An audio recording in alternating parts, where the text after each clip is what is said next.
ভগবান নিজে বলছেন যে সমস্ত কিছুর বাইরে আমি, যদি কেউ আমাতে শরণাগতি হয় তাহলে আমি তাকে কৃপা করি। ভগবানের চরণে যদি কেউ একবার শরণ নিতে পারেন, ভগবান পরম কল্যাণময়, পরম করুণাময়, তিনি অপেক্ষা করে আছেন। আমরা মূঢ় জীব, আমরা চুষি কাঠিতে ভুলে আছি। চুষি কাঠি বাচ্চাদের দেন মায়েরা ভোলানোর জন্য, ছেলে ভোলানো, যাক ভুলে যাবে, ভুলে থাকবে, আমি ঘরের কাজ করে নেব। ভগবানও মনে মনে ভাবছেন মায়া রূপী চুষি কাঠি দিয়ে দিলাম, ভুলে থাকো। আমরাও ভুলে আছি, সব করছি, ধন অর্জন করছি, সংসারের যাবতীয় কর্ম করে বেড়াচ্ছি, ভক্তি করছি না। যার জন্য এলাম, কেন এলাম? ভক্তি করার জন্য, তাই তো?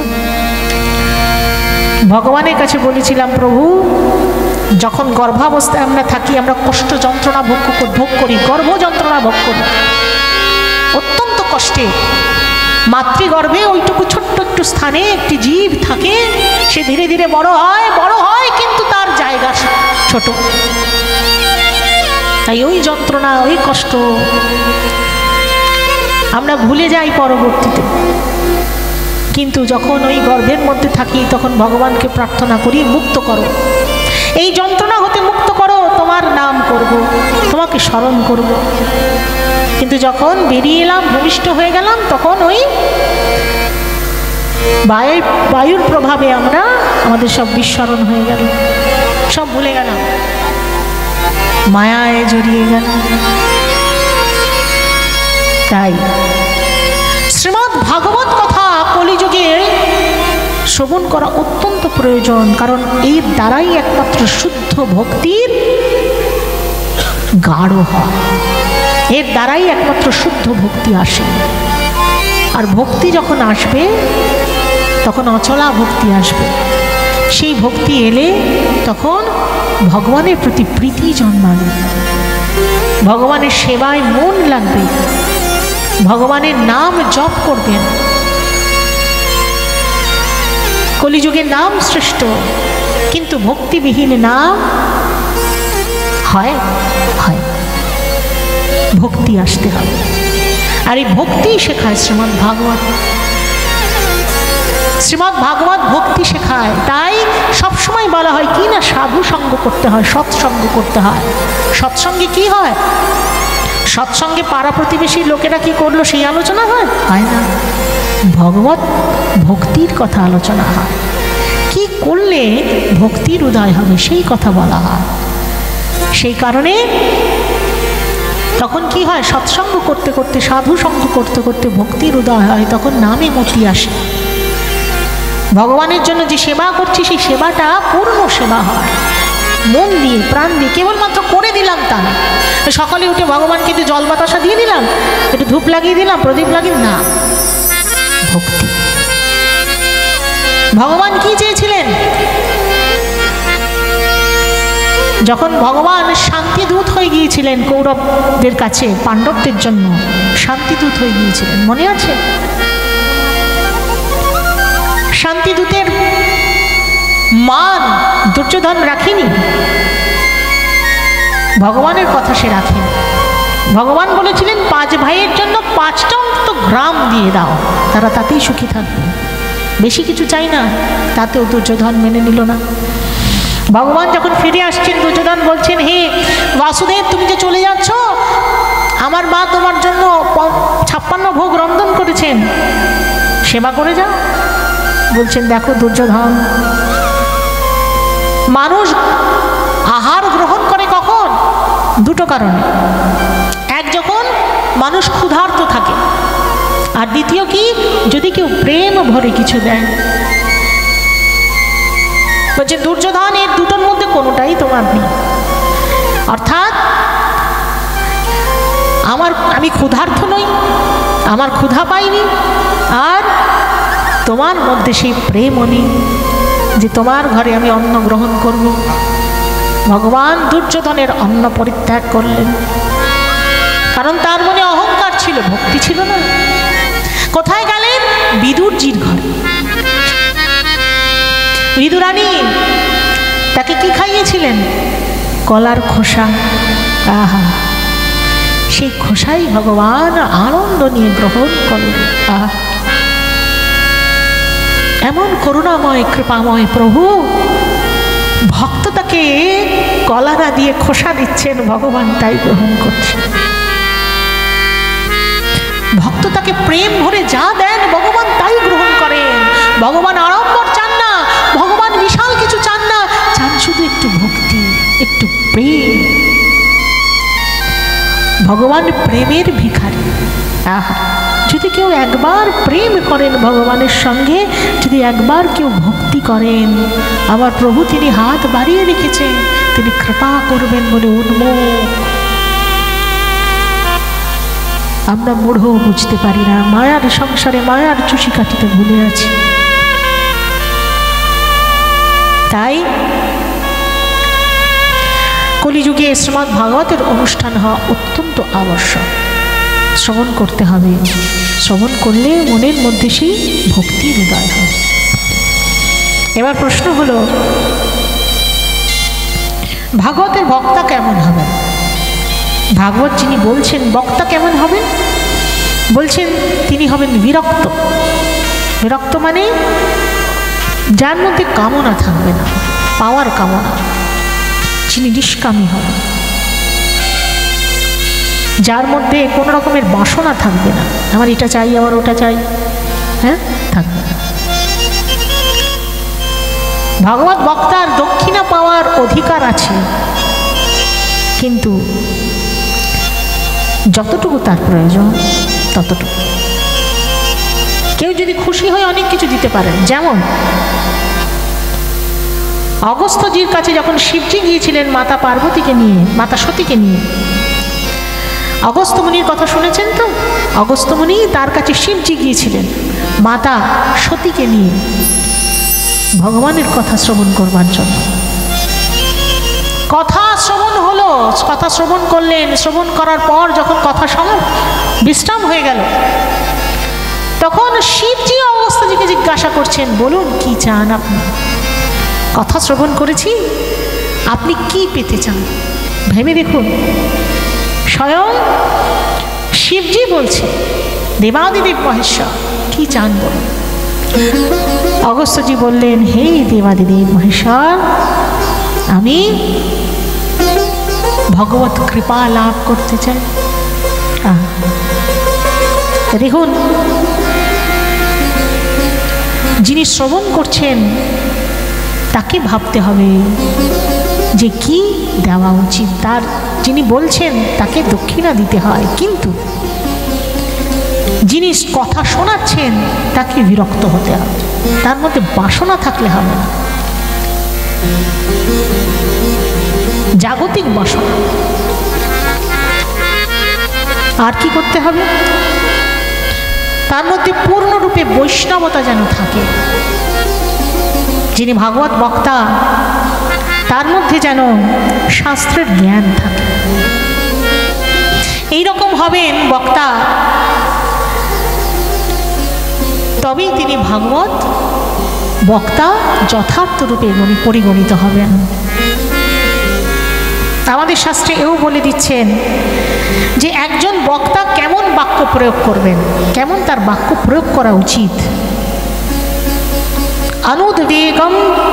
অনুদ্বেগকরম বাক্যম সত্যম প্রিয় হিতম চ ইয়ৎ। অর্থাৎ বক্তার কেমন বাক্য প্রয়োগ করা উচিত? অনুদ্বেগকরম। অনুদ্বেগকরম অর্থাৎ যে বাক্যের দ্বারা কারণ মনের উদ্বেগের যেন উদয় না হয়, এমন বাক্য প্রয়োগ করবেন যেন উদ্বেগ না হয়, যে শুনবে সেই শ্রোতার যেন মনের উদ্বেগ না হয়। আর কি হতে হবে?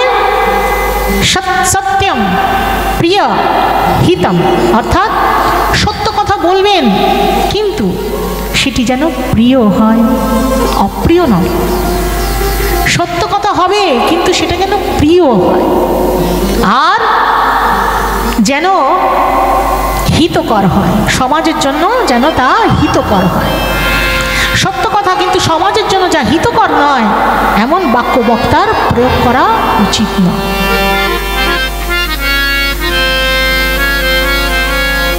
আমাদের এই কথা বলাতেই যত সমস্যা, জানেন তো? কথা, বাক্যবান, আমরা কথা বলি, কথা বলা যেন এমন হয়ে যায় এই কথা বলাতেই কারোর সঙ্গে সুসম্পর্ক হয়, কার কথা বলাতেই কারোর সঙ্গে সুন্দর সম্পর্ক তা নষ্ট হয়ে যায় মুহূর্তের মধ্যে। একটি বিষয় বলি, এক পরিবারে স্বামী স্ত্রীর মধ্যে খুব ঝগড়া, প্রচন্ড ঝগড়া। যখনই একে অপরের সঙ্গে দেখা হয় গড় গড় গড় গড় গড় গড় কথা শুরু হয়ে যায়। এই তুমি আমাকে এই করেছো, বলে তুমি আমাকে এই করেছো, তাই আমি এরকম করেছি। এই ঝগড়া আর মেটে না। এবার স্ত্রী গেছেন এক বাবার কাছে, এক সাধুর কাছে গেছেন, গিয়ে বলছেন, হে বাবা, দেখুন আমার সংসারে এত অশান্তি, এত ঝগড়া, আমার আর ভালো লাগছে না, একটা কোনো উপায় করুন যে ঝগড়া যেন ঝগড়া মিটে যায়, আর যেন জীবনেও ঝগড়া না হয়, আর সহ্য হচ্ছে না। তো বাবা বললেন, এক কাজ করো, তোমায় আমি একটা মন্ত্রপুত জল দিলাম, ওই মন্ত্রপুত জল দিয়ে দিলাম, যখনই তোমার স্বামী যদি কোনো কটু কথা বলতে যান বা কোনো কথা বলেন, এরকম কোনো কথা যাতে অশান্তি হবে, তুমি মন্ত্রপুত জল একটু মুখে নিয়ে নেবে, নিয়ে মুখের মধ্যে তুমি রেখে দেবে, খাইয়ে নেবে না, রেখে দেবে, যখন তার বলা শেষ হয়ে যাবে তখন খাবে।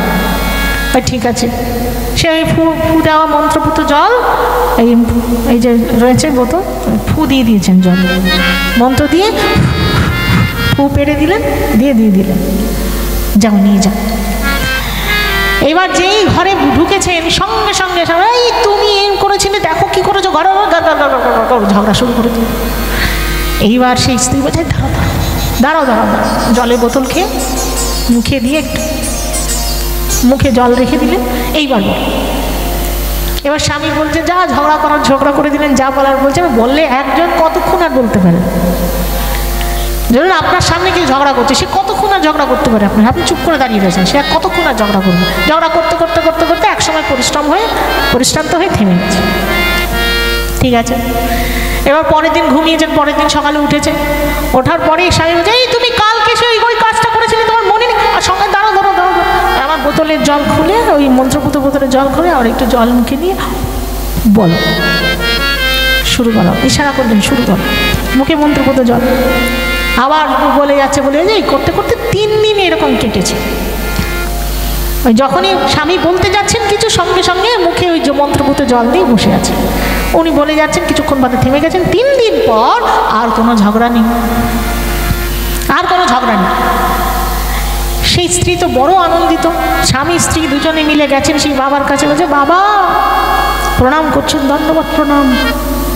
কি ব্যাপার?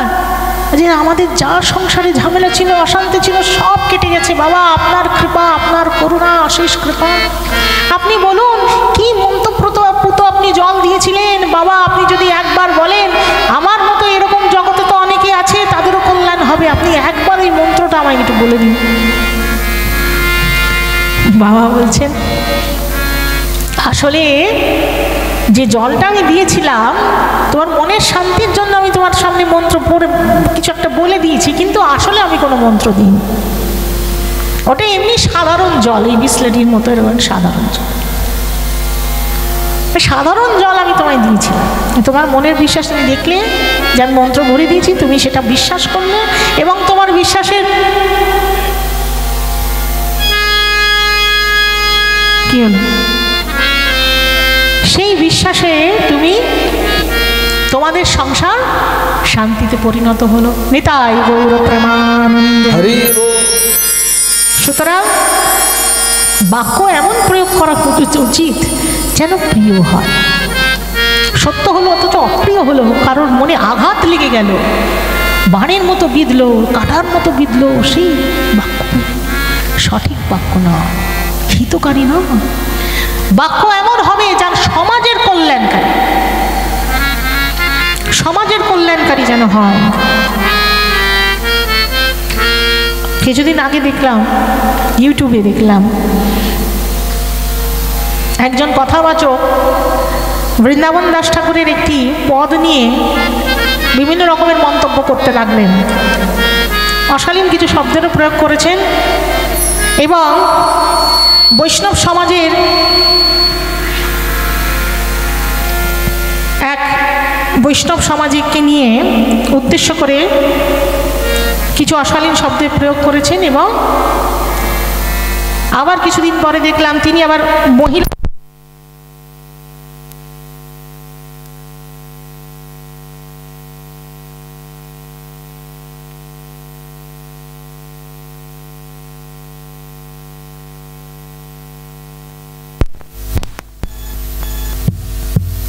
কেউ আবার উঠবেন না, যান্ত্রিক গোলযোগ হতেই পারে। সবাই যেমন ছিলেন সেভাবেই বসে থাকুন।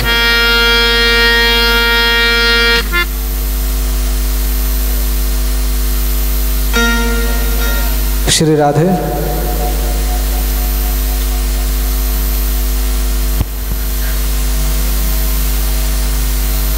জয় শ্রী রাধে। জয় শ্রী রাধে। সব বসুন শান্ত হয়ে, নয়তো ওই বাড়িতে যাচ্ছেন আবার গিয়ে গড়গড় গড়গড় গড়গড় করে লেগে যাবে ঝগড়া। ঝগড়া অশান্তি মেটাবার জন্য আমাদের শাস্ত্রে সব কিছু বলা আছে, কি কথা বলা উচিত, কি কথা বলা উচিত না, কার সাথে কেমন কথা বলা উচিত, কার সাথে কতটুকু বলা উচিত, কতটুকু বলা উচিত না, কি বলতে হয়, সারাদিন কি আলোচনা করবেন সেটাও বলা আছে। শাস্ত্র আমাদের সব কিছু দিয়েছে, আমরা শাস্ত্র গ্রহণ করি না। তাই যেটা বলছিলাম যে ইউটিউবে দেখলাম যে একজন কথাবাচক বৃন্দাবন দাস ঠাকুর তার পথ নিয়ে পুরো এক বৈষ্ণব সমাজের উদ্দেশ্যে এক অশালীন বাক্য প্রয়োগ করেন, শব্দের প্রয়োগ করেন। আবার কিছুদিন পরে মহিলা কথাবাচকদের নিয়েও কিছু অশালীন শব্দ প্রয়োগ করেছেন। সুতরাং এই রকম কথাবাচকদের কথা শ্রবণ করা উচিত নয়। এই রকম কথাবাচকদের মুখ থেকে ভাগবত কথা শ্রবণ করলে কখনো জগতের কল্যাণ হয় না। সুতরাং কি বলা হচ্ছে, প্রিয় কথা বলতে হবে, যা জগতের কল্যাণকারী তা বলতে হবে। আমাদের শাস্ত্রে কিন্তু পজিটিভ দিকও রয়েছে, নেগেটিভ দিকও রয়েছে। শাস্ত্রে দুটোই বলা আছে, পজিটিভ কথাও বলা আছে যেমন, তেমনি নেগেটিভ কথাও বলা আছে। কিন্তু যদি আমাদের সমাজের কল্যাণ সাধন করতে হয়, যদি আমাদের সমাজকে একত্রিত করতে হয়, এখন দেখতে পাচ্ছেন না হিন্দু ধর্ম থেকে কত মানুষ বিধর্ম হয়ে যাচ্ছে, বিধর্মী হয়ে যাচ্ছে, অন্য ধর্মে চলে যাচ্ছে। কেন আমরা এক করতে পারছি না? কারণ আমাদের দোষ, কারণ আমাদের দোষ। যারা আমরা প্রচারকের জায়গায় বসে আছি তারা আমরা এক করতে পারছি না, বিভেদ তৈরি করছি। আমরা পজিটিভ দিকটা বলি না, বেশি নেগেটিভ বলি। কেন বলি? বলা তো কোনো দরকার নেই। নেগেটিভ বলার দরকার আছে? দরকার নেই। নেগেটিভ বললে যা সমাজের হিতকারী নয় সে কথা বলা উচিত নয়। শাস্ত্রই বলছে এই সমাজে যা কল্যাণকর কেবলমাত্র সেই বার্তা জনসমক্ষে পৌঁছে দাও, তাতেই জগতের কল্যাণ হবে। নিতাই গৌর প্রেমানন্দে। তাই সবসময় ভগবত ভক্তিতে থাকতে হবে। ভগবত ভক্তি করলে ভগবানের প্রতি যদি আমরা সেই ভাব, সেই শ্রদ্ধা, সেই প্রেম রাখি, তাহলে সদা সর্বদা আমাদের মনে ভগবানের প্রতি সেবা করবার সেই কামনা, সেই ইচ্ছে জাগবে। কামনা জাগতিক দিকে না গিয়ে সেই কামনা যাবে আমাদের ভগবত চরণের দিকে। তাই বলছেন কি বি है आँखों जो शाम का दर्शन किया करे,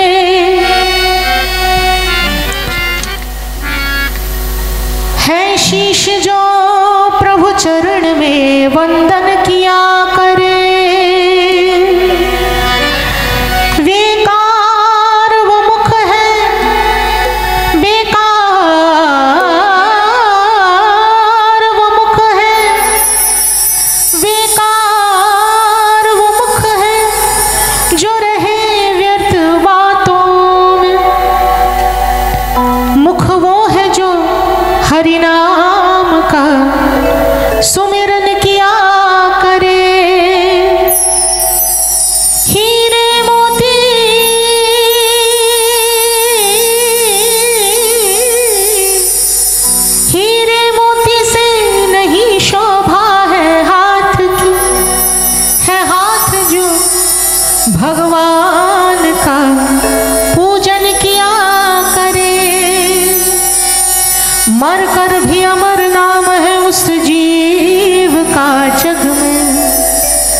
प्रभु प्रेम में बलिदान जो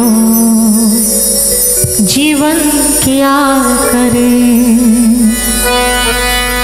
ऐसी लागी लगन मेरा हो गई मगन, ऐसी लागी लगन मेरा हो गई मगन। मीराबाई ভাবতে পারেন মহিলা হয়ে তার কেমন ভক্তি, তার ভগবানের প্রতি এমন দৃঢ় বিশ্বাস তিনি দেখিয়ে দিয়ে গেলেন সারা জগৎ সংসারকে। মীরাবাই গিরধর গোপাল ছাড়া তিনি কিছু জানতেন না, সব কিছু তার গিরধর গোপাল, গিরধর গোপাল তার সব, এমন তার ভক্তি। তাই করেছেন শেষ সময় তিনি বৃন্দাবনে চলে যান, সেইখানেই তিনি থেকে গেলেন, আর তিনি ফিরে আসেন। তার যে নিজ জায়গা, নিজ স্থান, তিনি তো রাজস্থানে ছিলেন, সেখানে তিনি কখনোই আর ফিরে যাননি। তাই বলছেন ভক্তি যদি করতে হয় মীরাবাইয়ের মতো, ऐसी लागी लगन, সংসার না ছাড়ুন, সংসারে থেকেও তো বৈরাগ্য আনা যায়। সংসার ছাড়তে বলা হচ্ছে না, কিন্তু সংসারের মধ্যে থেকেও সংসারটাকে নিজের না করে কৃষ্ণের করে দিন। এটাই গৌর প্রেমানন্দে। আমরা আমার সংসার করি, কিন্তু যখন ভাববেন আমার নয় কৃষ্ণের সংসার, তখন দেখবেন আপনা হতেই ভক্তি চলছে। ऐसी लागी लगन मेरा हो गई मगन, वो तो गली गली हरि गुण गाने लगी, ऐसी लागी लगन मेरा हो गई मगन, ऐसी लागी लगन मेरा हो गई मगन, वो तो गली गली हरि गुण गाने लगी, महलों में पली बन के जोगन चली, महलों में पली बन के जोगन चली, मीरा रानी दीवानी कहाने लगी, ऐसी लागी लगन मेरा हो गई मगन।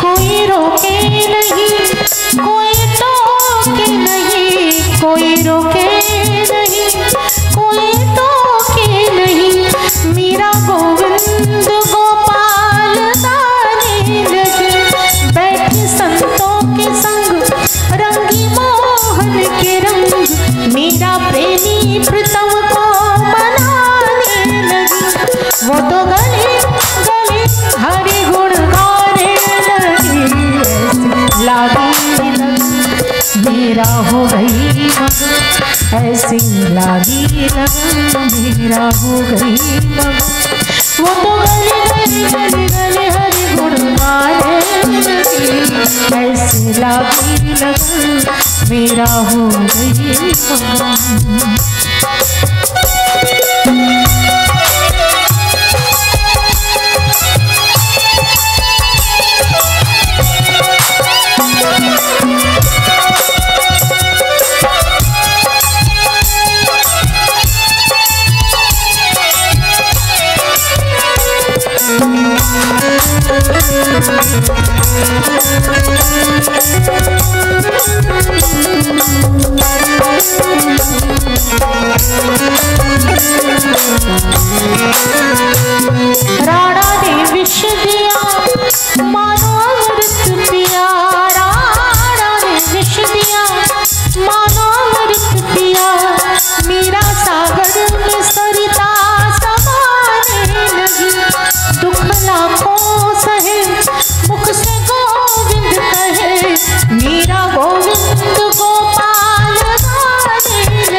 मेरा हो गई मगन ऐसी लागी लगन मेरा हो गई मगन वो तो गली गली गली गली हर गुण गाने लगी महलों में पली बन के जोगन चली महलों में पली बन के जोगन चली मीरा रानी दीवानी कहाने ऐसी लागी लगन मेरा हो गई मगन वो तो गली गली हर गुण गाने लगी ऐसी लागी लगन मेरा हो गई मगन ऐसी लागी लगन मेरा हो गई मगन।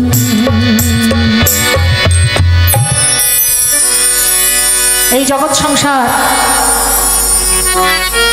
স্বয়ং ভগবান তার ইচ্ছাতেই জগৎ সংসার, তার ইচ্ছা শক্তি মাত্রই জগৎ সংসার সৃষ্টি হয়। যখন ভগবানের নাভি পদ্ম হতে এক পদ্মের সৃষ্টি হয় এবং সেই পদ্মে ব্রহ্মাজি প্রকটিত হলেন, তখন ব্রহ্মাজি প্রকটিত হওয়ার পর তিনি চতুর্দিকে তাকিয়ে তাকিয়ে দেখছেন, আরে আমি কোথা থেকে এলাম, কি আমি? চতুর্দিকে তাকিয়ে দেখছেন। এই চতুর্দিকে তাকিয়ে যখন দেখতে লাগলেন তখন তার চার মুখ হয়ে গেল, চতুর্মুখ হয়ে গেল। মনে মনে ভাবছেন কোথা থেকে এলাম, কে আমি, কি আমার পরিচয়, কিন্তু কোথাও কিছু বুঝতে পারছেন না। একা ওই পদ্মের উপর ব্রহ্মাজি, আর কোথাও কেউ নেই। তাই তিনি কিভাবে এলেন সেটি জানবার জন্য ওই পদ্মের নাল দিয়ে প্রবেশ করলেন। পদ্মের নালের মধ্যে প্রবেশ করেই যাচ্ছেন, করেই যাচ্ছেন, করেই যাচ্ছেন, কোথাও কিছু পাচ্ছেন। আবার ফিরে এলেন সেই স্থানে। ফিরে আসার পর তিনি অত্যন্ত বিচলিত। তখন তিনি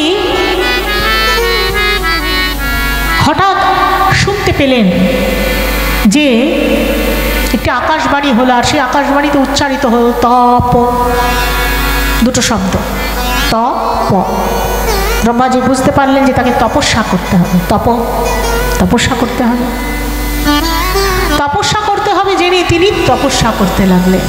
আর ব্রহ্মাজি তপস্যার দ্বারা স্বয়ং পরব্রহ্মকে, স্বয়ং পরমেশ্বরকে, স্বয়ং পরাৎপর অখিলেশ্বর স্বয়ং ভগবানকে তিনি জানতে পারলেন। তখন ভগবানের আদেশে ব্রহ্মাজি সৃষ্টির বিস্তার করতে লাগলেন, সৃষ্টি করতে লাগলেন।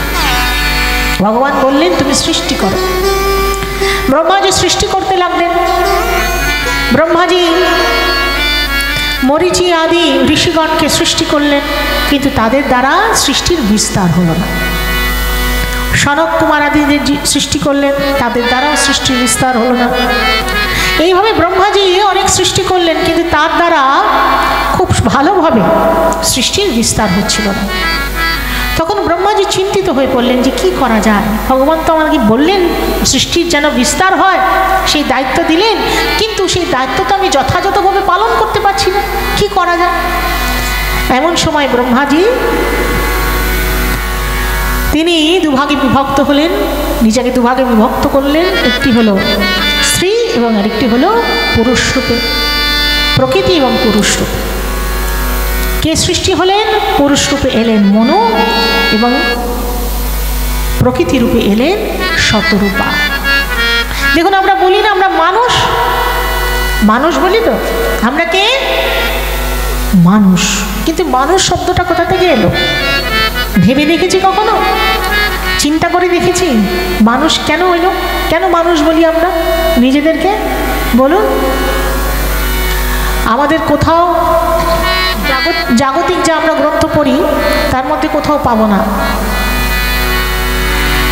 সংস্কৃত ব্যাকরণে এটি পাওয়া যায়। মানুষ শব্দটি এসছে মনু থেকে।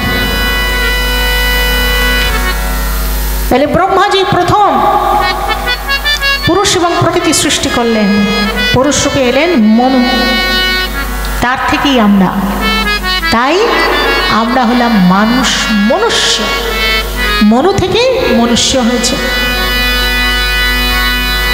মনু এবং শতরূপা। ব্রহ্মাজি বললেন, সৃষ্টি করলেন মনু শতরূপাকে, তারা প্রণাম করলেন ব্রহ্মাজিকে যে বলুন হে পিতা আমরা কি করব, আমাদের আজ্ঞা দিন। তখন মনু শতরূপাকে বলছেন যে তোমরা সৃষ্টির বিস্তার করো। মনু শতরূপা সৃষ্টির বিস্তার করতে গেলেন, কিন্তু বিস্তার করে দেখছেন যে তাদের সন্তানদের, প্রজাদের তিনি পালন করবেন কোথায়? কেন? দেখছেন পৃথিবী মাতা তো নেই, প্রজা যে পালন করবেন, সন্তান উৎপাদন করে তো তাদের কোথাও রাখতে হবে, কোথায় প্রজা পালন করবেন, কোথায় প্রজার বিস্তার করবেন? যে পৃথিবী মাতা তো নেই, কেন পৃথিবী মাতা তাহলে কোথায় গেল? তখন ব্রহ্মাজিকে এসে বললেন যে হে ব্রহ্মাজি, আপনি তো সৃষ্টির বিস্তার করতে বললেন, কিন্তু বিস্তার করব কোথায়? পৃথিবী মাতা তো নেই, তাকে যথাস্থানে আনুন। ব্রহ্মাজি মনে মনে ভাবলেন, আরে তাই তো, পৃথিবী কোথায় গেল? তখন পৃথিবী চলে গেছেন রসাতল। কিভাবে? সৃষ্টির আদি দৈত্য দুজন, হিরণ্যাক্ষ এবং হিরণ্যকশিপু, দুই ভাই। এরা হচ্ছে দিতির পুত্র, মাতা দিতি কশ্যপ মুনির পত্নী দিতি, তার পুত্র হচ্ছেন হিরণ্যাক্ষ এবং হিরণ্যকশিপু। আর মাতা অদিতি ছিলেন, মাতা অদিতি হচ্ছেন দেবতাদের মাতা। এই হিরণ্যাক্ষ পৃথিবী মাতাকে রসাতলে নিয়ে লুকিয়ে রেখেছিল। এবার রসাতলে লুকিয়ে রেখেছে, ব্রহ্মাজি বলছেন তাহলে কি উপায় মাতা পৃথিবীকে আবার পুনরায় স্থাপন করা যায়, কি উপায়? তিনি চিন্তা করছেন। চিন্তিত এমন সময় তার নাসারন্ধ্র থেকে ছোট্ট একটি শিশু বরাহ প্রকটিত হলেন, এবং দেখতে দেখতেই সেই বরাহ বিরাট আকৃতি ধারণ করলেন মুহূর্তের মধ্যে। তখন ব্রহ্মাজি এবং অন্যান্য দেবতাগণেরা, তারা সকলেই, মুনি ঋষিরা, তারা সকলেই মনে মনে ভাবতে লাগলেন, নারী ইনি তো সাধারণ কেউ হতে পারেন না, সাধারণ কোনো বরাহ হতে পারেন না, ইনি স্বয়ং ভগবানই হবেন। তাই ব্রহ্মাজি এবং অন্যান্য দেবতাগণেরা সবাই মিলে সেই ভগবানকে তারা স্তুতি করতে লাগলেন। বরুণ বরাহ ভগবান কি জয়। বরাহদেব ভগবানের স্তুতি করতে লাগলেন। বরাহদেব ভগবান তিনি মুহূর্তের মধ্যে বিরাট আকৃতি ধারণ করে তিনি হুঙ্কার দিতে লাগলেন, গর্জন করতে লাগলেন। তার গর্জনে আকাশ পাতাল সব থরথর করে কাঁপতে লাগলো। তার কেশর রাজি তিনি অবতার বিরাট অমন দেহ নিয়ে যখন লাফাচ্ছেন, তার ওই চরণের খুর দিয়ে যখন মেঘ তিনি বিদীর্ণ করছেন, তখন মেঘেরাও ভয় পাচ্ছে। যখন তিনি ওই পৃথিবী মাতাকে আনার জন্য তিনি প্রস্তুত হয়েছেন, তিনি লাফ দিচ্ছেন, এমন লাফ দিচ্ছেন, তার অমন বিরাট দেহ নিয়ে যখন লাফ দিয়ে নিচে পড়ছেন, তখন তার কেশর রাজি একেবারে ফুলে ফেপে উঠছে। তার বিরাট বিরাট দন্ত, দাঁত শুভ্র সাদা ধপধপে দাঁত, তার রক্তবর্ণের চক্ষু। তাই দেখে সকলে স্তুতি করতে লাগলেন। বরাহদেব তিনি যেমন করে পশুর শুকে শুকে জায়গা নির্ধারণ করেন, খোঁজে কোথায় আছে, সেইভাবে সেই পদ্ধতিতে তিনি পৃথিবী মাতাকে খুঁজতে লাগলেন। তিনি বুঝতে পারলেন যে পৃথিবী মাতা রসাতলে রয়েছে। সমুদ্রে যখন ঝাঁপ দিলেন, তখন বিরাট আওয়াজ, বিরাট শব্দ। আর পৃথিবী মাতাকে রসাতল থেকে যখন দাঁতের উপর দিয়ে নিয়ে আসছেন,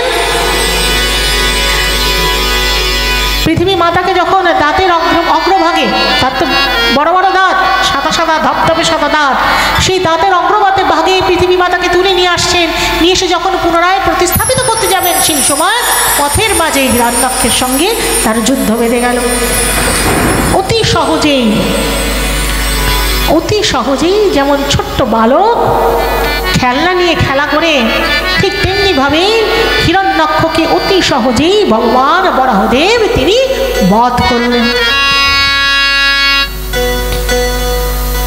পৃথিবী মাতাকে পুনরায় স্থাপন করলেন এবং মনু শতরূপা আবার সুন্দরভাবে সেই পৃথিবীতে তিনি মনুষ্য সৃষ্টি করতে লাগলেন, তার সন্তানদের তিনি সৃষ্টি করতে লাগলেন।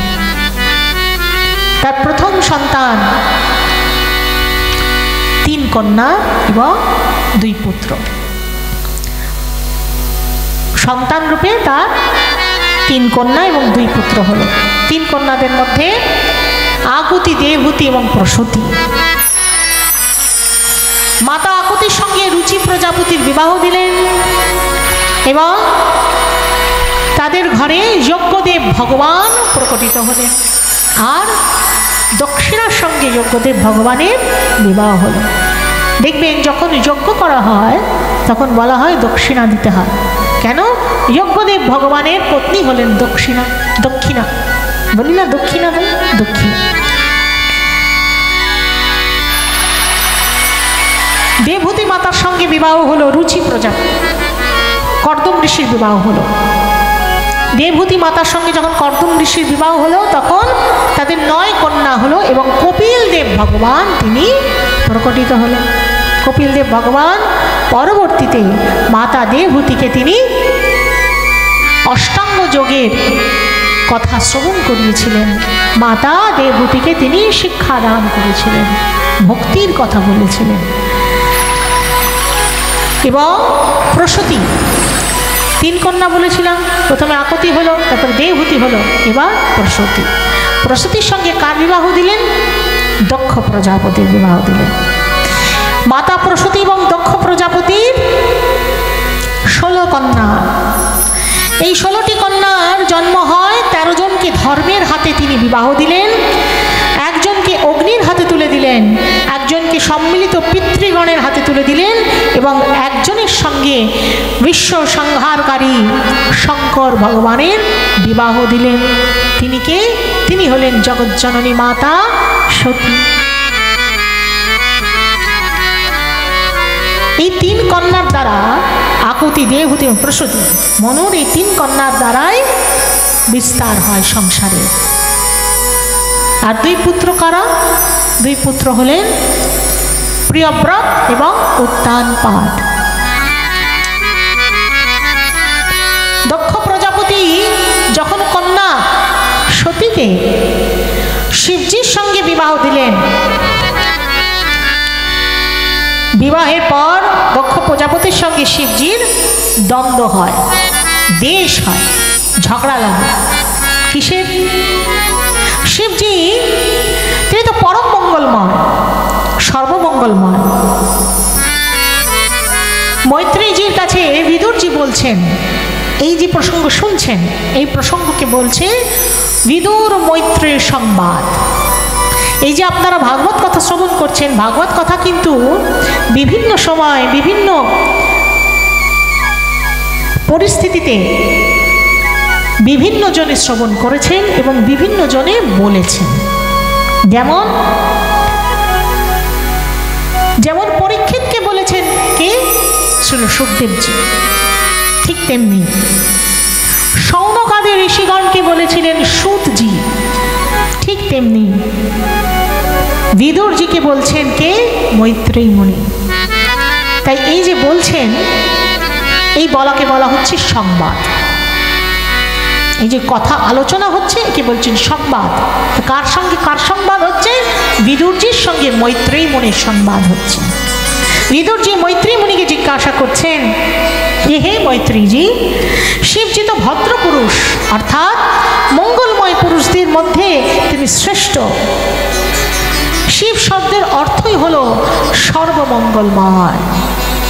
তা তিনি কারোর প্রতি দেশ ভাব কি করে রাখতে পারেন? তার তো কোনো শত্রু হওয়া উচিত না। তাহলে এত শান্ত এবং ত্যাগী যে, নিজের থাকার জন্য যিনি গৃহ নির্মাণ করেননি, শিবজি কিন্তু নিজের থাকার জন্য ঘর নির্মাণ করেননি, মাতা সতীকে নিয়ে যে আছেন, মাতা সতীকে দক্ষ রাজার কন্যা, কিন্তু শিবজির কাছে এসেছেন, শিবজির কিছু নাই, শিবজির কিছু নাই, কোনো আড়ম্বর নাই, কোনো মহল নেই। হ্যাঁ, মাতা সতী সেইভাবেই এসেছেন, ভোলানাথকে তিনি স্বামী মনে করে তিনি সেইভাবেই রয়ে গেছেন। দেবাদেবের মহেশ্বর তিনি, তার তত্ত্বকে জানা এত সহজ নয়। আজ বলছেন বিদুরজি যে সাংসারিক বস্তুর প্রতি তার কোনো মোহ ছিল না, তিনি বৃক্ষের নিচে বাস করতেন, তাই শিবজি ব্যক্তিত্ব সর্বোত্তম, শীলবান পুরুষদের মধ্যে তিনি হচ্ছেন শ্রেষ্ঠ। বলছেন হে মৈত্রীজি, তাহলে এমন কি দক্ষ তার নিজের পুত্রী মাতা সতীকে যার সাথে বিবাহ দিলেন, সেই শিবজির সাথে দক্ষের শত্রুতা কি করে হলো? শিবজির তো কোনো শত্রু থাকাই উচিত নয়, তাহলে কেমন করে তার সঙ্গে দক্ষের শত্রুতা হলো? তখন মৈত্রেয়ীজি বলছেন যে পূর্বে এক বিশ্বস্রষ্টা নামক প্রজাপতিগণেদের এক যজ্ঞ হয়েছিল, যেখানে দেবতাগণ, মুনিগণ, ঋষিবৃন্দ এবং অগ্নিসম সমস্ত অনুচরবর্গ সহ তারা একত্রিত হয়েছিলেন, এবং সেখানে দক্ষ প্রজাপতি প্রবেশ করেন। দক্ষ প্রজাপতি যখন প্রবেশ করছেন, তার এমন তেজ, দক্ষের এমন তেজ, সেই তেজ দেখে সমস্ত দেবতাগণেরা, মুনি ঋষিগণেরা তারা একবারে উঠে দাঁড়িয়ে পড়েছে, দক্ষকে দেখে প্রণাম করছে, তাকে স্বাগত জানাচ্ছে। দক্ষ প্রবেশ করছে, দক্ষের অহংকার, তার অমন আত্ম অহংকার, আত্ম অহংকার থাকলে কি হয়? অজ্ঞানতা আসে। আত্ম অহংকার হলে অজ্ঞানতা আসে, জ্ঞান থাকে না। অজ্ঞান কি? অজ্ঞান হলো অন্ধকার সম, যেখানে অন্ধকার আছে সেটি হলো অজ্ঞান, জ্ঞান হলো প্রকাশ, জ্ঞান হলো প্রকাশ। সুতরাং প্রকাশ যেখানে থাকবে সেখানে অজ্ঞান থাকতে পারে না, কিন্তু দক্ষের মধ্যে অজ্ঞানতা ভরপুর, কেন? তার মধ্যে অহংকার রয়েছে। সুতরাং সকলে তাকে প্রণাম করছে, স্বাগত জানাচ্ছে। দক্ষ স্বাগত পেয়ে তার অমন সুস্বাগতম যখন সকলে করছে, তখন তারও একবারে অহংকারে আরও সে থেপে খুলে উঠছে। এইবার দক্ষ হঠাৎ দেখলেন যে ব্রহ্মাজি এবং শিবজি তারা দুজনে বসে আছে, উঠে দাঁড়ায়নি। দক্ষ মনে মনে ভাবলো, আরে ব্রহ্মাজি আমার পিতা, তিনি উঠে দাঁড়াননি, ঠিক আছে মেনে নিলাম, কিন্তু শিব, সে তো আমার জামাতা, জামাতা পুত্রবৎ হয়, তার তো অন্তত আমাকে সম্মানের জন্য একটু তো উঠে দাঁড়ানো তো উচিত ছিল। তার এত আত্ম অহংকার, সে দাঁড়ালো না পর্যন্ত। সবাই আমাকে সম্মান দেখালো, শিব আমাকে দেখালো না। সঙ্গে সঙ্গে দক্ষ সেইখানে শিবজিকে বিভিন্ন রকমের কটুবাক্য শ্রবণ করাতে লাগলো, কিন্তু এমনভাবে শ্রবণ করাচ্ছে যেন কেউ বুঝতে না পারে, অথচ শিবজির সম্পর্কেই সে কটুবাক্য প্রয়োগ করতে লাগলো, দ্বেষ করতে লাগলো।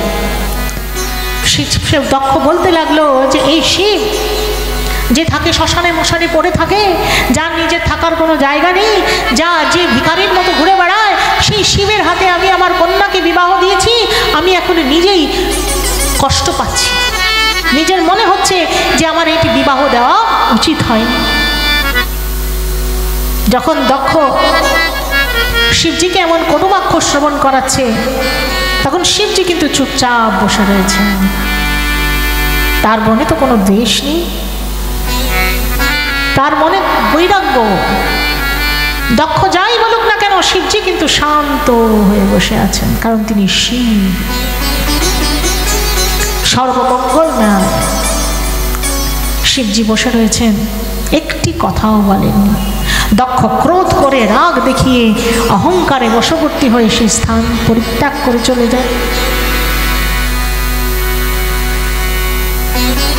পরবর্তীতে দক্ষ মনে মনে ভাবতে থাকে যে এই শিবকে উচিত শিক্ষা দিতে হবে। কি করতে হবে? এমন অপমান করতে হবে যেন সে উচিত শিক্ষা পায়। দক্ষ এক সভার আয়োজন করল, যে সভায় সে এক মহান যজ্ঞের অনুষ্ঠান করল। সেই মহান যজ্ঞে দক্ষ সকলকে নিমন্ত্রণ করলো, সকল দেবতা, সকল গন্ধর্বগণ, সকল মুনি ঋষিদের সে নিমন্ত্রণ করলো, কিন্তু দেবাদিদেব মহেশ্বরকে সে নিমন্ত্রণ জানালো না। দেবতারা কেমন দেখুন, তাদের নিজেদের বিমানের উপর চড়ে চড়ে তারা যাচ্ছে, তাদের দেবাঙ্গনাদের নিয়ে, অর্থাৎ তাদের স্ত্রীদের নিয়ে সস্ত্রীক চলেছেন, সেজে গুজে সুন্দরভাবে পরিপাটি হয়ে চলেছেন, তাই না? মারা জানতো কোনো অনুষ্ঠান হলে তারা সুন্দরভাবে সেজে গুজে যান। দেবাঙ্গনারাও চলেছেন তার স্বামীদের সঙ্গে, দেবতাদের সঙ্গে, বাহনে চড়ে, বিমানে চড়ে। কোথা দিয়ে? ওই কৈলাসের উপর দিয়ে। কেন? তারা জানেন যে আমরা সকলে নিমন্ত্রিত, কিন্তু সতী আর শিবজিকে নিমন্ত্রণ করা হয়। চলেছেন, কোলাহল দেখে মাতা সতী তাকিয়ে দেখছেন, আরে দেবতারা তাদের নিজেদের বিমানে করে কোথায় চলেছে, সকলে দল বেঁধে চলেছে, কোথায় চলেছে? মাতা সতী গিয়ে জিজ্ঞাসা করছেন যে হে প্রভু, শিবজিকে জিজ্ঞাসা করছেন যে দেবতারা কোথায় যাচ্ছেন, সকলে আনন্দ করতে করতে চলেছেন, কোনো মহোৎসব আছে কি? শিবজি বলছেন, হে পার্বতী কি বলবো তোমার, হে সতী কি বলবো তোমার, দেখো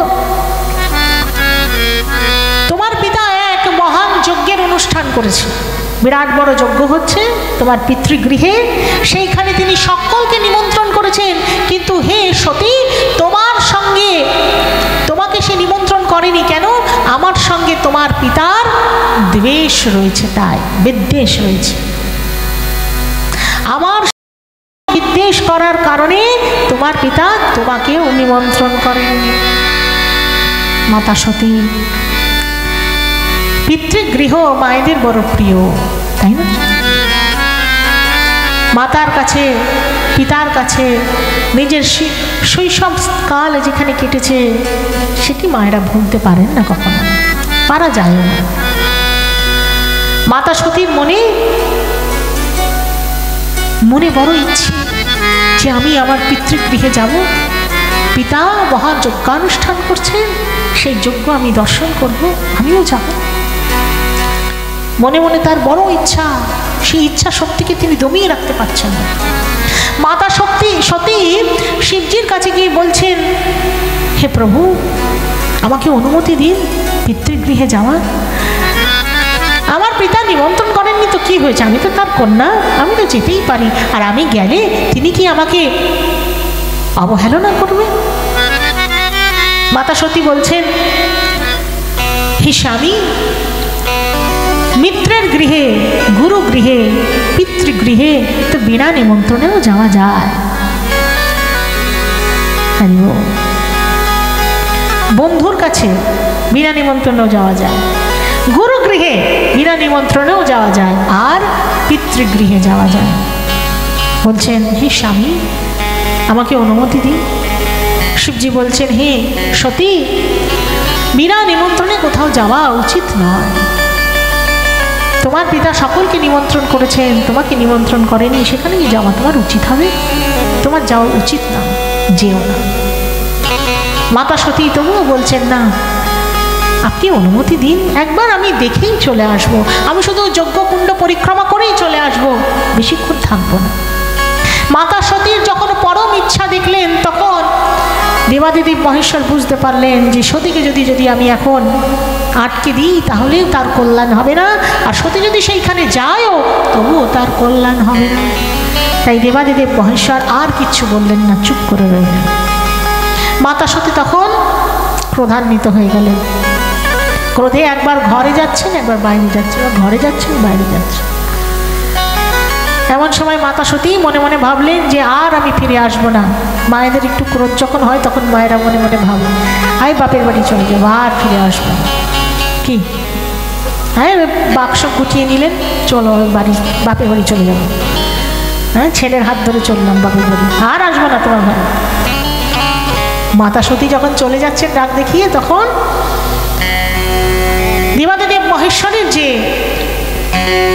অনুচরেরা রয়েছেন তারাও সঙ্গে সঙ্গে চলেছেন নন্দীজির সঙ্গে। নন্দীজি অগ্রে চলেছেন, তার পিছনে পিছনে সকলে চলেছেন।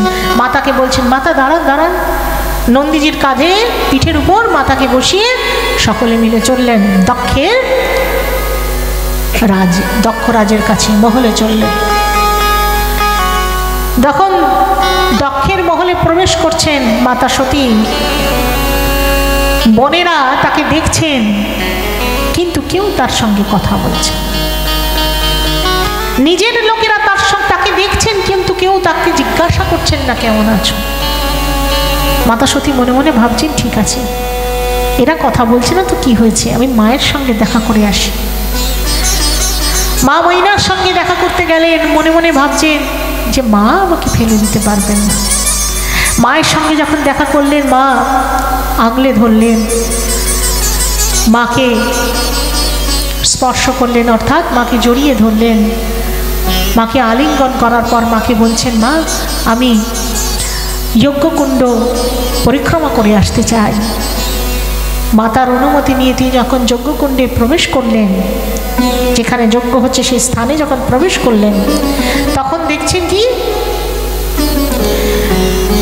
যজ্ঞকুণ্ড যখন পরিক্রমা করছেন তখন দেখছেন যে মাতা সতী দেখলেন সকলের স্থান রয়েছেন, সকলের আসন দেওয়া আছে, সকল দেবতা সকল মুনি ঋষিরা তারা নিজ নিজ আসন গ্রহণ করে আছেন, কিন্তু দেবাদিদেব মহেশ্বরের কোনো আসন দক্ষ রাখেনি। দেবাদিদেব মহেশ্বরের কোনো আসন নেই সেইখানে। সেটি দেখা মাত্রই মাতা সতী ক্রোধান্বিত হয়ে যান, চিৎকার করে ওঠে, বলেন, হে মূর্খ দক্ষ,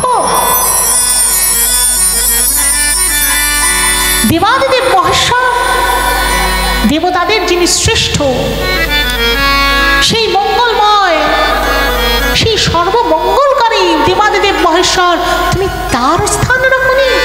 তোমার মতো মূর্খ এই জগৎ সংসারে আর কেহ না। হে দক্ষ, আমার এখন লজ্জা অনুভব হচ্ছে, আমি তোমার কন্যা এই মনে করি। কেউ যদি আমাকে পরিহাস করে যে তুমি দাক্ষায়ণী, সেই দাক্ষায়ণী নাম শ্রবণ করতে আমার এখন লজ্জা অনুভব হচ্ছে। দক্ষ কন্যা দাক্ষায়ণী, তাই সেই নামও আমি শ্রবণ করতে চাই না, কারণ তুমি ত্রিদেব অর্থাৎ স্বয়ং মহাদেব, স্বয়ং ভোলানাথকে তুমি অপমান করেছো। তাই আমি চাই যে আমি আমার এই দেহ আর রাখতে চাই। কেমন করে রাখবো? কেউ যদি বলে যে ওই দাক্ষায়ণী চলেছে, সেই নাম শ্রবণ করা, সেই দাক্ষায়ণী শব্দটি শ্রবণ করার মতো আমার এই শরীর আর সেই শ্রবণ করার মতো সে ইচ্ছা আমার নেই, আমার মনে হয় না আমি এই শরীর আর রাখতে পারবো, রাখতে চাইও না। তোমার কন্যা রূপে আমি এসেছি এটি জেনেও আমার লজ্জা অনুভব হচ্ছে, তাই এখনই আমি আমার এই দেহ পরিত্যাগ করতে চাই। মাতা সতী দক্ষকে বললেন, তুমি এমন অহংকারী যে দেবাদিদেব মহেশ্বরের তত্ত্ব তুমি বুঝতে পারলে না, তুমি জানতে পারলে না। তোমার মতো এমন মূর্খের কন্যা হতে আমি চাই না, আমি দেহ ত্যাগ করতে চাই। মাতা সতী সেই মুহূর্তে তিনি যোগাগ্নিতে তার সেই দেহ তিনি পরিত্যাগ করলেন। বললেন যে আমি এই দেহ পরিত্যাগ করছি, পরবর্তী জন্ম আমি যদি পাথরেরও মেয়ে হতে প্রস্তুত আছি, আমি যদি পাথরেরও মেয়ে হই তাহলেও আমার কোনো ক্ষোভ থাকবে না, কোনো দুঃখ থাকবে না, কিন্তু আমি তোমার কন্যা হতে চাই না। তাই এই সতী মাতাই পরবর্তীতে পাথরের পুত্রী, পর্বতের পুত্রী অর্থাৎ হিমাঞ্চলের পুত্রী, হিমালয়ের পুত্রী কি হলেন? মাতা পার্বতী। পার্বতী মাইয়া কি জয়। ভোলানাথ যখন জানতে পারলেন, দেব ঋষি নারদজি যখন জানালেন যে এইভাবে মাতা সতী তার দেহ পরিত্যাগ করেছেন, তখন ভোলানাথ জানার সাথে সাথেই তিনি তার স্থান থেকে উঠে দাঁড়ালেন। ক্রোধান্বিত রক্তবর্ণের মতো তার চক্ষু উদয় হয়ে গেছে।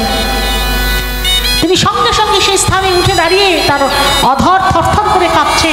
তিনি তার জটা হতে একটি জটা উপড়ে নিয়ে আছড়ে ফেললেন মাটিতে। সঙ্গে সঙ্গে এক বীর তিনি সৃষ্টি সৃষ্টি হলেন।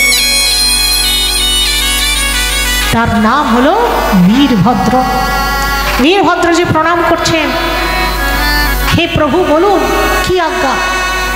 দেবাদেব মহেশ্বর বলছেন, যাও শীঘ্র এক্ষুনি যাও, দক্ষের যজ্ঞ বিধ্বংস করো আর দক্ষের মুন্ড ছেদ করে আসো। বীরভদ্রজি চললেন, বিরাট তার দেহ, শস্ত্র নিয়ে অস্ত্র ধারণ করে চলেছেন, চরণে তার নুপুরের ধ্বনি। তিনি যখন চলেছেন তখন তার সঙ্গে সঙ্গে ভগবান রুদ্রের যে অনুচরগণেরা তারাও চলেছেন। দূর থেকে দক্ষের মহলে যখন প্রবেশ করছেন তখন দূর থেকে সকলে দেখছেন যে কি ঝড়ের গতিবেগে, কি যেন ঝড় যেন মনে হচ্ছে এগিয়ে আসছে তাদের। ধুলোয় ধুলাকার অন্ধকার, মনে মনে ভাবছেন এত ধুলো এত অন্ধকার কোথা থেকে এলো? কোথাও ঝড় নেই তো, কোথাও তো ঝড় ওঠেনি, তাহলে এত ধুলো এত অন্ধকার কোথা থেকে এলো? দেখতে পাচ্ছেন যে বীরভদ্রজি সামনে দিয়ে ছুটতে ছুটতে আসছেন, আর তার পিছনে অসংখ্য গণেরা রয়েছে। তাদের দেখে সকলে ভয় ভীত হয়ে পড়েছে। দেবতারা এধার ওধার ছুটোছুটি করতে লাগছেন প্রাণ ভয়ে, কে কোথায় যাবে। বীরভদ্রজি এক একজনকে ধরছেন আর মুষ্টাঘাতে তাদের আহত করছে। বীরভদ্রজি দক্ষিণ ওই যজ্ঞকুণ্ডকে বিধ্বংস করে দিলেন, সকলকে মেরে তাদের আহত করলেন। যারা যারা শিবজির অপমানকে সহ্য করছিলেন, যারা আনন্দ নিচ্ছিলেন, দক্ষ যখন শিবজিকে অপমান করছিল, যারা হাসছিলেন, তাদেরকে তিনি মুষ্টাঘাত করে তাদের দাঁত উপড়ে ফেললেন। পূষাকে দেখিয়ে বলছেন নন্দীজি যে দেখুন দেখুন হে বীরভদ্রজি, হলো পূষা। যখন দক্ষ শিবজির নামে ভোলানাথের নামে অপমান করছিল তখনই পূষা হাসছিল। বীরভদ্রজি মুষ্টাঘাত করলেন, পূষার 32ই বেরিয়ে চলে এলো। ভৃগুজি তিনি দাড়ি ধরে ধরে আনন্দ নিচ্ছিলেন যখন শিবজির অপমান হচ্ছিল। দেখানো হলো উনি হলেন ভৃগুজি। যখন ভোলানাথকে অপমান করছিল দক্ষ, তখন দাড়ি ধরে সে আনন্দ নিচ্ছিল। বীরভদ্রজি কি করলেন? ভৃগুমণির দাড়ি উপরে নিলেন, কারোর চোখ উপরে নিলেন, কারোর হাত ভেঙে দিলেন, কারোর পা ভেঙে দিলেন। এইভাবেই সকলকে আহত করলেন আর দক্ষের যজ্ঞ বিধ্বংস করলেন। গিয়ে পৌঁছলেন দক্ষের কাছে। দক্ষকে কি করলেন? দক্ষকে তিনি তার ঘর থেকে মুন্ড আলাদা করে দিয়ে সেই মুন্ড ওই যজ্ঞের কুণ্ডকে স্বাহা করে দিলেন। মুন্ডু জলে, দক্ষের মস্তক জলে ভস্ম। সকল দেবতারা ভয় ভীত হয়ে আহত হয়ে তারা গিয়ে পৌঁছলেন ব্রহ্মাজির কাছে। এরকমটা হবে আগে থেকেই জানতেন ব্রহ্মাজি এবং ভগবান শ্রীনারায়ণ, তাই তিনি দক্ষের সেই যজ্ঞে তারা উপস্থিত ছিলেন। ব্রহ্মাজির কাছে গিয়ে যখন দেবতারা গিয়ে উপস্থিত হলেন, ব্রহ্মাজি বলছেন, আরে এটা তো হওয়ারই ছিল। তোমরা কেন শিবজির অধিকার দিলে না? তোমরা কেন শিবজিকে বিতাড়িত করলে? তোমরা কেন শিবজিকে অপমান করলে? তোমরা কেন শিবজির আসন রাখলে না? তোমাদের তো এমন হওয়ারই ছিল। ঠিক আছে, চলো দেখছি কি করা যায়।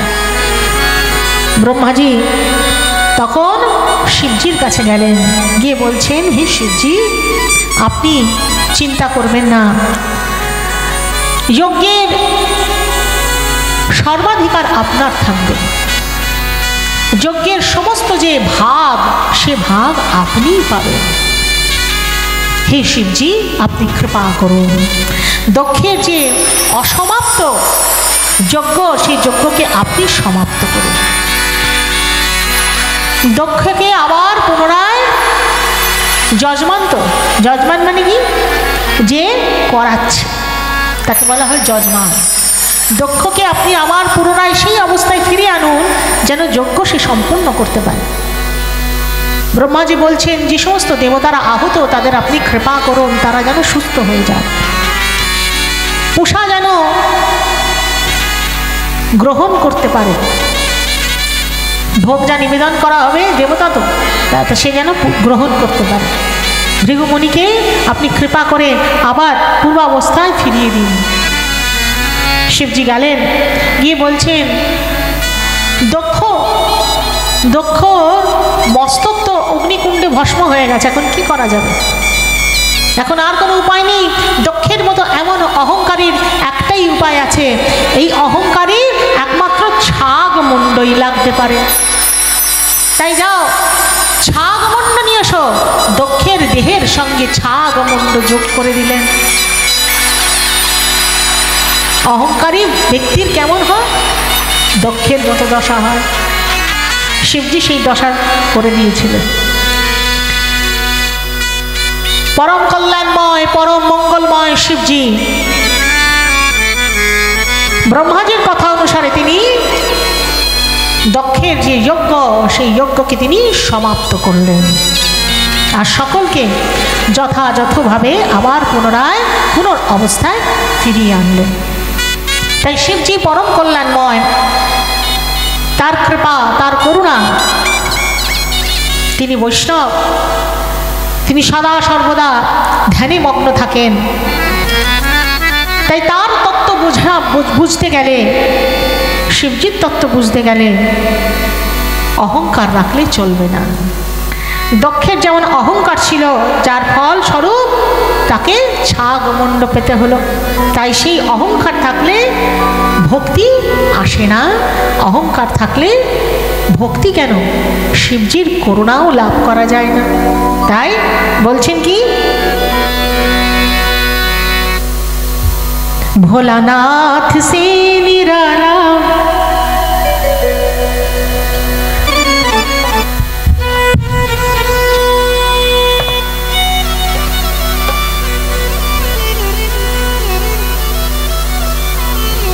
गौरीनाथ से निराला, भोलानाथ से निराला, गौरीनाथ से निराला कोई और नहीं।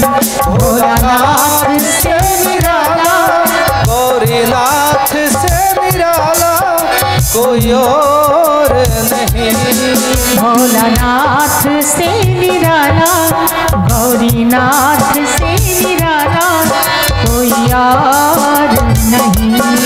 भोलानाथ से निराला, गौरीनाथ से निराला कोई और नहीं। उनका डमरू डम डम बोले, अगम निगम के भेद खोले। उनका डमरू डम डम बोले, अगम निगम का भेद खोले। उनका डमरू डम डम बोले, अगम निगम का भेद खोले। उनका डमरू डम डम बोले, अगम निगम का भेद खोले। ऐसा डमरू बजाने वाला, ओ ऐसा डमरू बजाने वाला कोई और नहीं। भोलानाथ से निराला, गौरीनाथ से निराला कोई और नहीं। भोलानाथ से निराला, गौरीनाथ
डमरू बजावे ला हमार जोगिया, डमरू बजावे ला हमार जोगिया। हे जी हमार जोगिया हो, हमार जोगिया, हमार जोगिया। जोगिया মানে কাকে বলছেন? শিবজিকে বলছেন। এটি ভোজপুরি ভাষা। ডিম ডিম ডমরু বাজাবে লা जोगिया, ডিম ডিম করে ডমরু, ডমরু কে বাজান? শিবজি। তাই বলছেন আমার जोगिया हो, আমার जोगिया, হে জি আমার जोगिया हो, আমার जोगिया। ডিম ডিম डमरू बजावे ला हमार जोगिया, डमरू बजावे ला हमार जोगिया।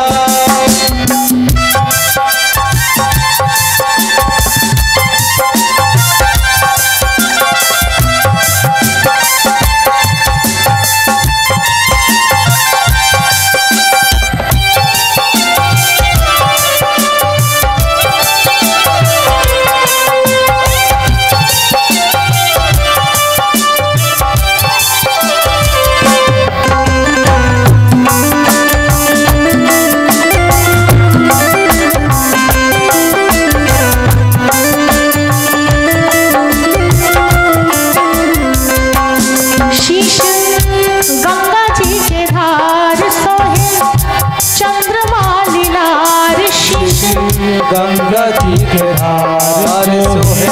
चंद्रमा लीलार, शीश गंगा जी के धार सोहे चंद्रमा लीलार। শিবজির মাথায় কি গঙ্গাজি, তিনি গঙ্গাজিকে ধারণ করে আছেন, আর ললাটে মাথায় ললাটে কি কি আছে? চন্দ্রমা।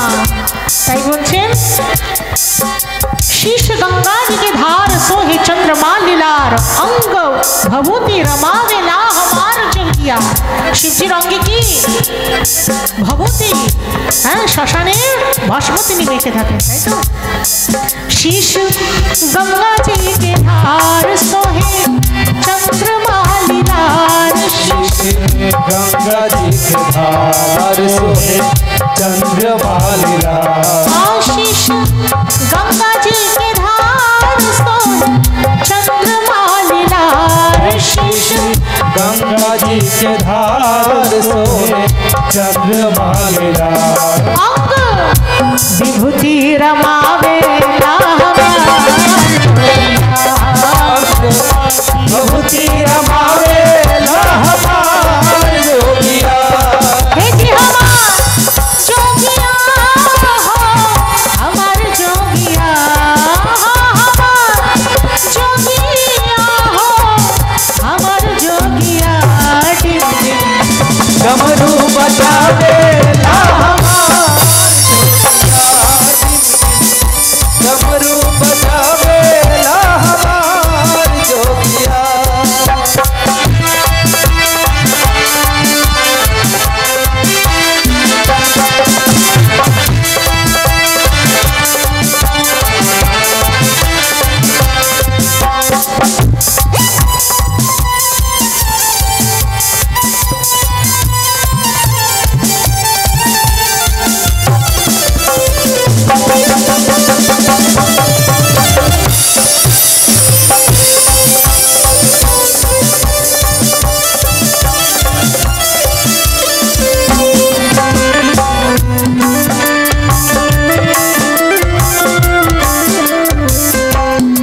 संग भूत बारियात और जोगिनी जमात, संग भूत बारिया और जोगिनी जमात, संग भूत बारियात और जोगिनी जमात, संग भूत बारिया और जोगिनी শিবজির সঙ্গে কারা থাকেন? তার গণেরা থাকেন, তাই তো।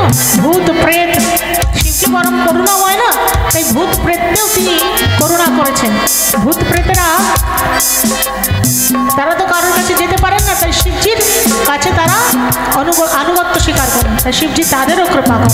তাই বলছেন সঙ্গ ভূত বরিয়াত और যোগিনী জমাত, भूत बरियात और जोगिनी जमात बूढ़े बसवा चढ़िया वे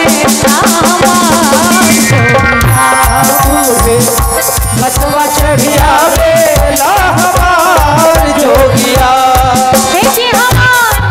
जोगिया हमार जोगिया,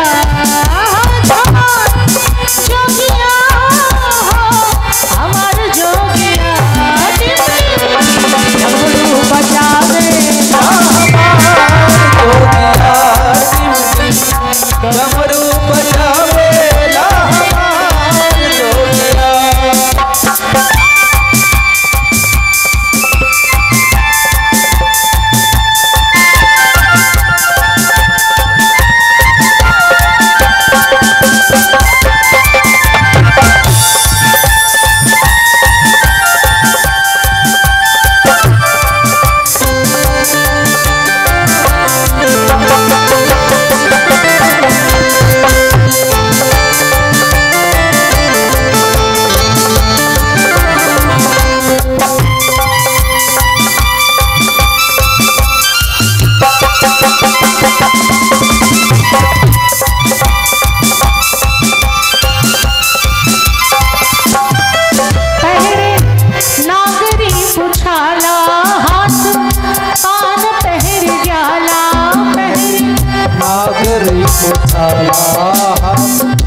कान पहर ब्याला, नागरी पुछाला कान पहर ब्याला, नागरी पुछाला कान पहर ब्याला। শিবজি কেমন?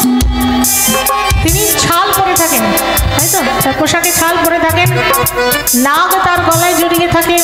হ্যাঁ, তাই বলছেন কি তার পোশাক তার তিনি কেমন সেজে থাকেন সেটাও বর্ণনা করা হচ্ছে। এবং বলছেন কি তিনি সদা সর্বদা ভগবানের নাম জপ করে থাকেন। তাই পেহরে নাগরি উঠালা হাত কান পেহরে জালা, पहरे नागरी पुछाला हाथ कान पहर ब्याला, पेहरे नागरी पुछाला हाथ कान पेहरे जाला, पहरे नागरी पुछाला हाथ कान पहर ब्याला।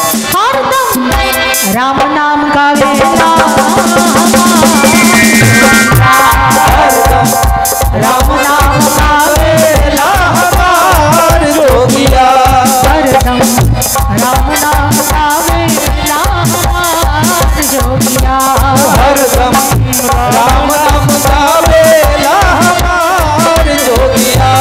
हे जी हमार जोगिया हो हमार जोगिया, हमार जोगिया हो हमार जोगिया, डमरू बजावेला हमार जोगिया, टिम टिम डमरू बजावेला हमार जोगिया। बोलो बम बम बम, बोलो बम बम बम, बोलो बम बम बम, बोलो बम बम बम, बोलो बम बम बोलो बम बम बम, बोलो बम बम बम, बोलो बम बम बम। बोलो बम बम बम, बोलो बम बम बम, बोलो हर महादेव बोलो बम बम बम, बोलो बम बम बम, बोलो बम बम बम, बोलो बम बम बम, बोलो बम बम बम, बोलो बम बम बम, बोलो बम बम बम, बोलो बम बम बम, बोलो बम बम बम, बोलो बम बम बम, बोलो बम